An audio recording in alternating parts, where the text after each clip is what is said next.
Diagonal monkey, diagonal monkey, diagonal monkey, diagonal monkey. Welcome to the first episode of the Diagonal Monkey podcast. My name is Mark Granger, and each episode I will be chatting to different musicians and bands. This week I'm talking to Ben Shone, guitarist with Leicester psych-metal stoners Prophets of Saturn. Check it out.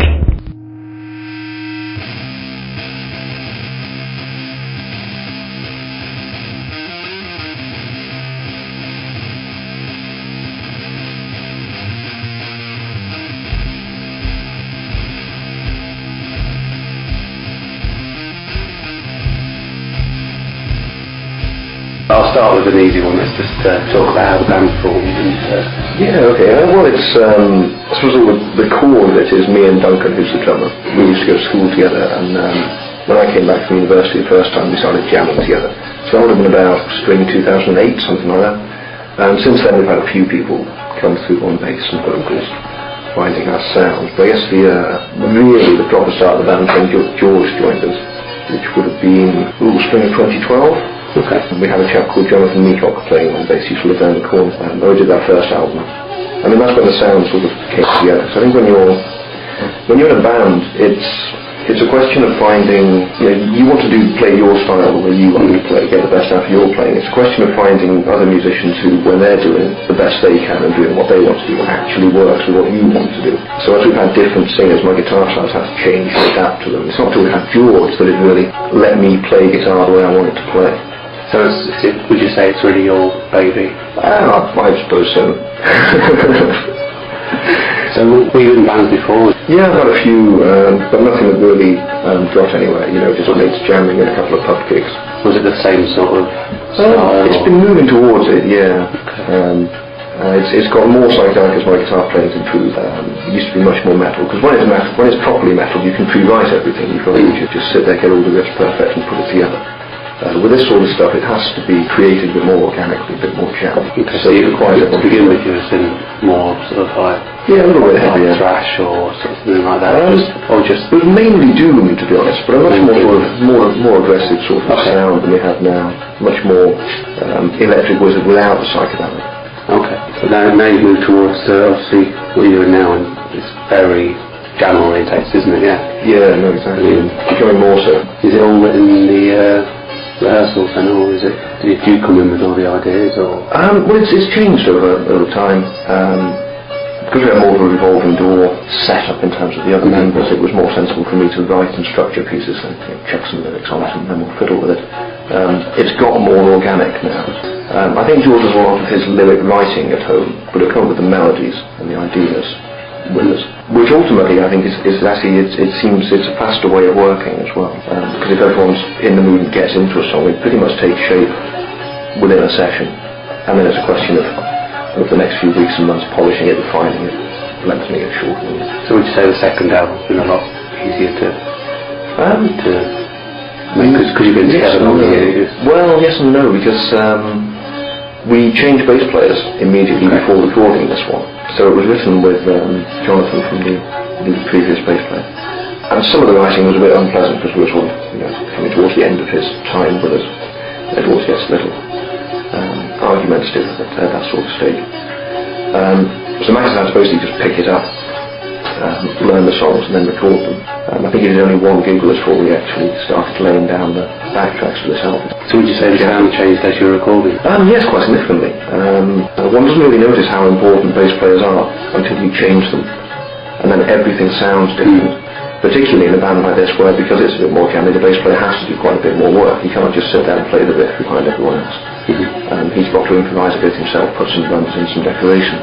So when you get someone new who's got a slightly different style of playing, it really brings out different aspects of the sound, and then everyone else is playing sort of adjusts around that. Let's talk about the albums then, because the debut album was recorded onto a 1-inch tape. Yeah. Is that something you thought was important towards the whole sound? I think it is, yeah. And is that something you've done with the new album? Unfortunately not. The new album we had to record sort of on our own budget. We did the first album as well, but the chaps who recorded that for us were good friends of our bass player at the time, so we got a very good deal, and especially they gave us the tapes for free, because they're getting expensive now. People don't manufacture them, as I understand it. I think the first album, sort of the overall depth of the sound is slightly better, and that is just the difference between cheap analog compared to cheap digital. You just get a slightly richer sound, especially in the mid-range of the frequencies. It's a bit warmer, and so certainly I think next time we record, we definitely want to, if we can get some money together, go into an analog studio again. It also changes the way you do things, because with the advantage of digital stuff is you can manipulate anything. You know, if you're doing a half-hour jam, you don't like one bit, you can cut it out and paste stuff over it, and if you do that well, people won't notice.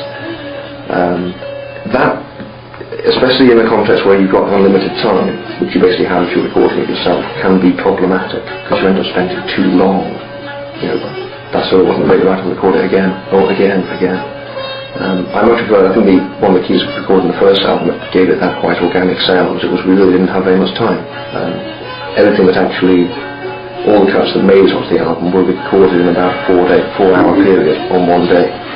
So it's got a much fresher sound. We wanted to keep some of that in this album, so the backtracks are recorded basically the same way that all of this together. But then overdubs like vocals and solos, we took a long time getting those sorted. And I'm not sure it was entirely worth all of the time we spent. I think next time a bit more back to the old one might be better. Is there anything else you can tell me about the recording of an album? Yeah, I mean the first album was sort of like a boy's adventure, off for a weekend and getting pissed and making some sound. Whereas this one was a bit more sort of workmanlike. We recorded this in our practice room with our kit. So on the one hand, it was very comfortable and familiar. We knew exactly how everything was going to sound. We knew exactly how the room responds to sound, where to put the mics, how to do things. And we managed to source quite a bit of reasonably good kit from various firms. Good collection of mics especially.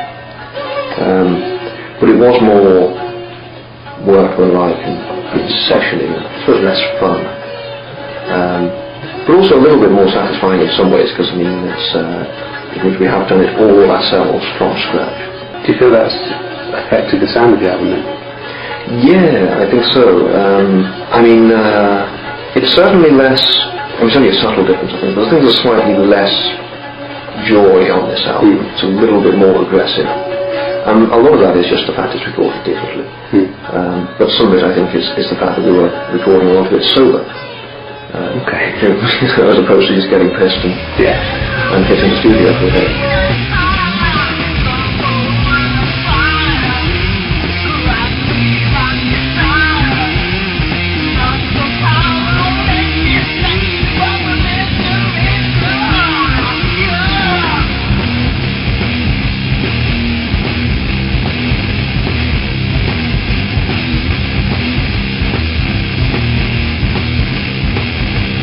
The other thing I always find this interesting is on both albums the amount of tracks is very short.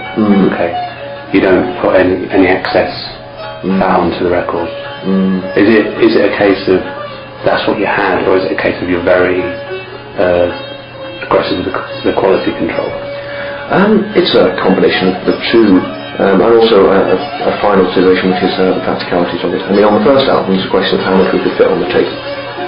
That tapes, I think, hold 22 minutes each, and they were prepared to let us use 2. With this album, it was originally planned to be much longer and to be put out on a double vinyl. But the label suggested, and very reasonably when they showed us the figures, that the extra cost involved in producing a double album really isn't worth it. It makes it a bit uneconomical because you can't sell them for double the money, but you're at least doubling your costs, if not more. So we picked a selection of the songs that worked well together. So was it purely your intention to put it onto vinyl rather than obviously if you release a CD, I mean I listened to an album earlier this year, it had 13 tracks on. They could have easily took 6 of those away and got it down to 9 tracks. This is again one of the problems I think with CDs, especially in heavy metal, where bands have very specific, quite narrow sounds. Those very, very long albums are sometimes not really worth it. And I think people aren't giving, I mean partially because of the transition to CD. Because with a vinyl, you've not just got a potential of 44 minutes of sound that you put on, it's also got the division in between. So you have to think a bit more carefully about how the album's structured, what's going to be on the opening of each side. It's going to come out of just silence. How the album's going to flow and where to put the centerpiece of the album as such. And I like that. I think it really helps when albums are put well together, when the songs come in the right sort of order, it should flow properly. And that's something we like about vinyl, it suits the way we like to present our music. And I think Sabbath is another good example of this, because if you take like Master of Reality, it has 8 songs. There's only 5 proper tracks. It means you get to know the piece much better. When you're thrown with a death metal album with 15 tracks on it, they all sound basically the same. It takes a while to orient yourself and pick out tracks and tracks, don't you find? And similarly actually with live sets as well. I mean, one can turn up, one make the same mistake and just play song, but it's a whole performance that's being. I was going to ask you about the live shows actually, because you've been known to put visual things with it, because a lot of bands will just turn up, play, but you've had the backdrops as well, haven't you? Yeah, I think it's, well, it depends on your style, I suppose. I mean, if your whole thing is being very, very punk, and no pretense, then turning up just in whatever you're wearing and playing is probably the appropriate way to present it visually. But I think with music of this sort and sort of images and associations we're trying to draw, especially back to the 60s stuff, it's important to have something more to bring out the sound. Because it's much richer and it makes it a deeper experience, a richer experience. Just think about the stuff from the 60s when they were inventing liquid light shows. Those are wearing very fancy clothes and stuff. The whole idea of that psychedelic music, I think, is to make the whole experience sonically and visually all encompassing. So you're not just standing there watching a band, it's something that takes over you all around the space. And it's remarkable, because there's so few bands who sort of put a lot of effort into visuals at our level anyway, small bands. You really don't need to do much to stand out and to make it quite a memorable experience. So we've got our mate Liquid Rich and his light shows, and then you stick on some flares and instantly everyone feels like they're in the 60s. I was going to ask you about the lyrics. You were saying that George writes the lyrics, but is there any point in asking you about the lyrics at all? Well, I think I'll sort of give you at least a partial answer to it on George's part, I'm sure, because he's a big fan of early 20th century sci-fi and horror stuff, so Lovecraft obviously there from sites, but other people were around him at the same time, Lord Dunstanegg, a little bit earlier, Clark Ashton Smith, people like that. Retronauts especially, the title track is a Clark Ashton Smith story, I believe. George is also very into folk music, and I wonder if that helps a little, because I mean a lot of folk songs, especially in the English tradition, are stories, rather than, modern pop song often, I love you this much. Whereas in folk, usually a story is either being acted out to a narrative voice or being told by the narrative voice. And that's much more similar to how Black Sabbath wrote their lyrics, for instance. I think it's, so maybe, possibly that might have an effect on it. Right, back to live shows. You've managed to gig with quite a few of your peers now, haven't you? There were quite a few different bands. So, any highlights from that? Bonk blew us away. God, they were so heavy. Absolutely amazed. But it's also been, I think what's on a personal level has been more fun has been talking to some of the other people who've been doing, especially talking to the Admiral Sir Cloudesley Shovel, who's main chap who's been at this sort of thing for ages, and it was an interesting conversation just on being a musician and rock and roll and what it means and how it's changed, and getting his perspective on, because he's been playing in bands for like 20 years or something. But yeah, it's always I think what we're most proud of shows when we just turn up and do a good job. It doesn't really matter if we're playing with a great band or with no one, or if no one turns up. There's no sort of like stories to tell from. No, rock and roll's all a bit more tame nowadays. The most rock and roll thing happened last time we played at Stuck on a Name in Nottingham after the gig. Somebody found a bottle of whiskey, somebody found.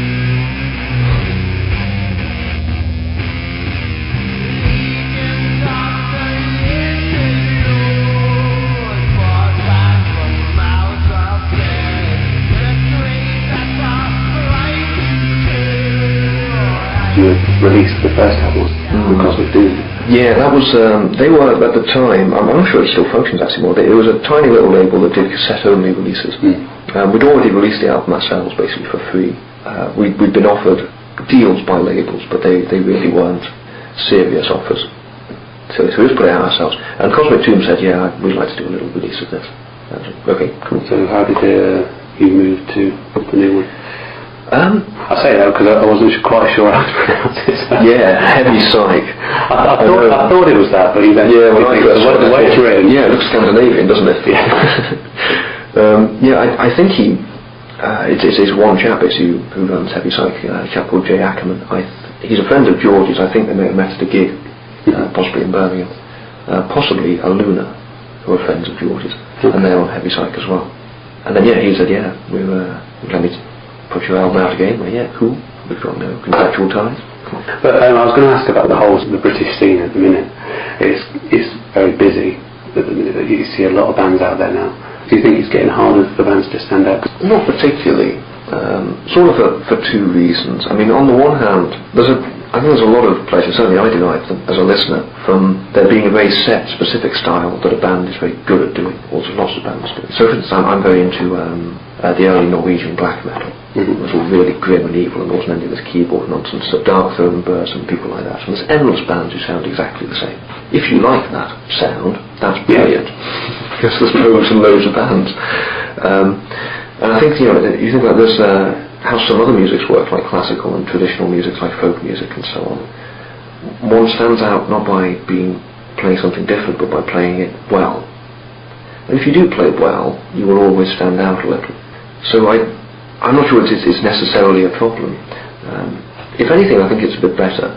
It makes it easier in one sense to stand out, because the competition is so fierce. It forces you to play your best. I mean, I've seen labels with more financial heft behind them, say, and they've got a lot of bands on them, but they aren't necessarily the best bands. It just sort of seems to be, we need some more doom bands. Let's have you sort of plucked out. Do you know what I mean? Yeah. That's sort of where I'm coming from. It's like, even if you're good, do you worry that? No, I see what you mean. It's the same with any genre, really. Really, I mean, you see a lot of the smaller bands that work really hard, hone their craft, and they've got their fan base, and but then you see bands that have got the financial heft behind them to push them, and then the people that are fans of those might come into it at one level and then not be bothered to go down to the next level. Yes, I think you're probably correct, but I think in one sense, I mean, from the band's point of view, it's a sort of a pseudo problem, because if you're playing the music you really want to play, as you're playing from your own creativity, you will automatically sound different to everyone else.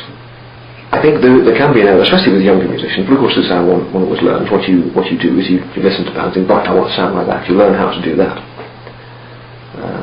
And then you hear something else, you say, I want to learn how to do that too. The key with a band is finding your own sound, and that sort of comes from just yourself. You've got to play and find what you can do and what you like to do. If you do that, you end up sounding quite unique. I mean, within Stoner Rock, I mean, obviously we get compared with Electric Wizard and Sleep and all those kind of things, and we don't sound anything like those bands. You really listen carefully to how the music's structured, and all those bands sound really different. It's broadly similar. There are a lot of basic fundamental similarities and structures, and if you like one band, you may well like the other, but they aren't actually the same. Okay, well, if somebody was going to ask you to describe the band, yeah, I don't know. A lot of people seem to have a downer on the phrase stoner rock nowadays. I find this somewhat useful. It's because it's become such a broad term now, and with, like I say, there are obviously a lot of offshoots. So you'll go onto Facebook, you look at the genre, and then it will say stoner / and there'll be a long list of things. And then they'll purposely put an extra band in the influences side of it to sort of say, yeah, but we're not quite like that band because we listen to the Ramones or something. You know what I mean? Indeed. Because you're very blues influenced, really. So that's probably going back to sort of like Sabbath and things like that. Yeah, that's very Sorceress and Cream, people like that. Yeah, I don't know. To be honest, I find it quite difficult to describe my music even to myself, and I know what I'm trying to say. If people ask and seem interested, I say it's stoner rock, and if that doesn't twig, then I tell them, well, we're modernising old stuff. But I think, if you dig Wizard, you might well get what we're trying to do, at least. But describing the uniqueness of it all is a bit difficult, except on a theoretical level, to other musicians. The last thing I was going to say is there's quite a good scene here, isn't there, in Leicester? Yeah, it seems quite tight-knit as well, because it's like there's not that many promoters putting on the heavy music, but when they do, they work together and all the bands. This is true. I wonder if it could be more tight-knit. There could be slightly more coordination. Ever so often you tend to get audience splits. As long as there's a fair number of people into metal in Leicester, there isn't enough to reliably, pack out 3 metal gigs on the same night. But that should be down to more organisation. Yes, exactly. Should we put 3 metal gigs on the same night?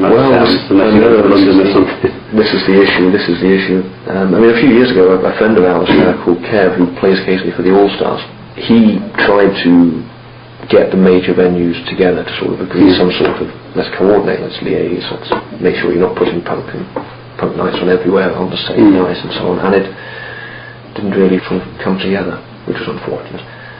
But despite that, I think you're right, there is a reasonably strong scene. I noticed it's sort of like stretching out sort of like into the Midlands or Nottingham as well, so sort of like they're trying to get everybody to be connected now. So you're going to be playing the Chameleon. That's right, yeah. Yes, with Witch Sorrow. That's going to be awesome. I saw them at Bloodstock a few years ago. They were the only doom band on the bill, and they were the best thing all weekend. And you've got your album launch, haven't you? The musician. Yes. That looks good. I'm going to try and get that. Lovely. Do come along. It should be good. Unfortunately, the vinyl's been delayed. Manufacturers snowed in with orders. But yeah, the CD and cassette release will be available on the day.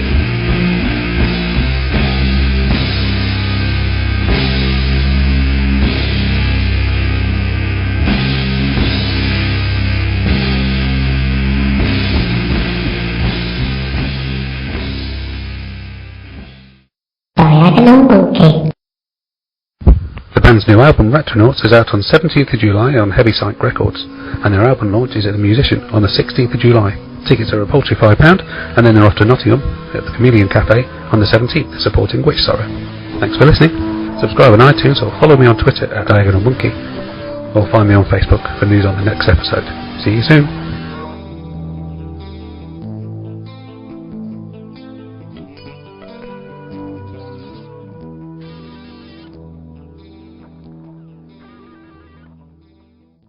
I thought I had sausages.